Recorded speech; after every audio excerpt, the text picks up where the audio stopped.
चुनाव में 12 राउंड तक हारते रहा। 4 बजे तक केजरीवाल अपना जश्न नहीं मना पाया उसके चक्कर में कि वो घबरा गया। जब से चुनाव आया 2025 का, सीट छोड़ के भगोड़ा घोषित हो गया। पचपड़गंज में एक नया स्कूल नहीं बनाया 5 सालों में। फिजिक्स का टीचर नहीं है, केमिस्ट्री का टीचर नहीं है, मैथ का टीचर नहीं है। तो डिप्टी सीएम छोड़ के भाग गया, इतना बड़ा आदमी भाग गया। तो आम आदमी पार्टी का आपका प्रत्याशी क्या करेगा?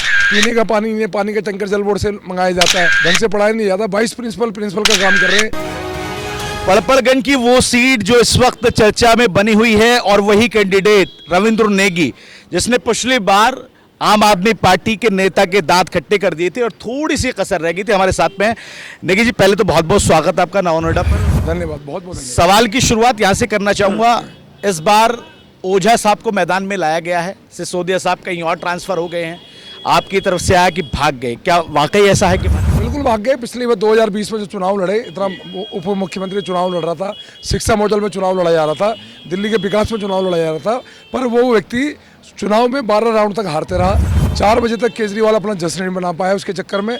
वो व्यक्ति जीत तो गया, पर उसकी जीत से ज़्यादा मेरी हार के चर्चे ज़्यादा थे। और 5 साल जो मैंने क्षेत्र में काम किया, उसकी इतनी बड़ी गूंज थी कि वो घबरा गया। जब से चुनाव आया 2025 का, सीट छोड़ के भगोड़ा घोषित हो गया। देखिए साहब, एक सवाल मैं पूछना चाहता हूँ। मैंने अभी इंटरव्यू किया था ओझा साहब का, उनसे मैंने पूछा कि क्या क्या जरूरत है पड़पड़गंज, तो उन्होंने कहा शिक्षा शिक्षा शिक्षा।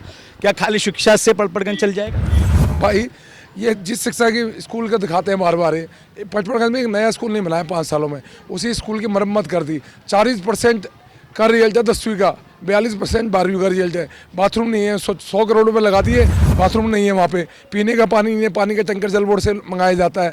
बात करते हैं वहाँ पे बच्चों को ढंग से पढ़ाया नहीं जाता। 22 प्रिंसिपल का काम कर रहे हैं। टीचर की कमी है, 40 टीचर नहीं है, फिजिक्स का टीचर नहीं है, केमिस्ट्री का टीचर नहीं है, मैथ का टीचर नहीं है।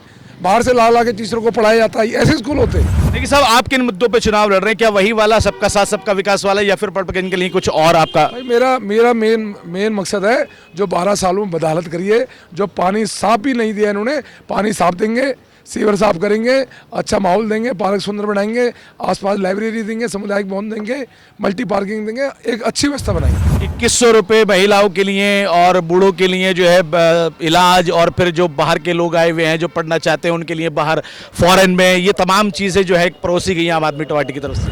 ये सब झूठ है। आज झूठ बोलते हैं। 2100 रुपये आपने देने थे तो सरकार तुम्हारी थी, दे देते ना, विधानसभा पारित करके दे देते। जुमला पंजाब में दिए नहीं आज तक तुमने, जुमला लोगों को जुमला, और आयुष्मान भारत लागू तुम कर देते, संजीवनी लड़ाने की जरूरत ही नहीं थी। तो झूठ है सब। ओझा जी, कितना टफ फाइट दे सकते हैं आपको? आखिरी सवाल कर, मैंने फिर बोला आपको, जब डिप्टी सीएम छोड़ के भाग गया, इतना बड़ा आदमी भाग गया, तो आम आदमी पार्टी का आपका प्रत्याशी क्या करेगा? बहुत बहुत धन्यवाद सर आपका। तो रविंद्र नेगी साहब थे जो साफ तौर पर कह रहे थे कि जब डिप्टी सीएम यहाँ से छोड़ के भाग गया सीट, यानी मैं आपको बता देता हूँ कि मनीष सिसोदिया की सीट थी। पिछली बार मनोज सिसोदिया 3207 या फिर 1-2 ऊपर नीचे हो सकता है उन वोटों से जीते थे और यहाँ पर जो है एमएलए बने थे। लेकिन इस बार के चुनाव में मनीष सिसोदिया ने अपनी सीट को बदला, पड़पड़गंज से जो है ओझा साहब को लेके आए और खुद जो है जंगपुरा की सीट को चुनाव लड़ने के लिए। उसी को लेकर ये बात कही जा रही है और बीजेपी इस वक्त जो है फुल कॉन्फिडेंस में नजर आ रही है कि इस बार पड़पड़गंज की सीट जो है वो भाजपा के खाते में जाने वाली है। लेकिन ये तो वक्त बताएगा कि किसको पड़पड़गंज की जनता जिसके सर पर सेहरा सजाती है, किसको जीत का तोहफा देती है। पड़पड़गंज से नवा नोएडा के लिए अफी हिंदुस्तानी।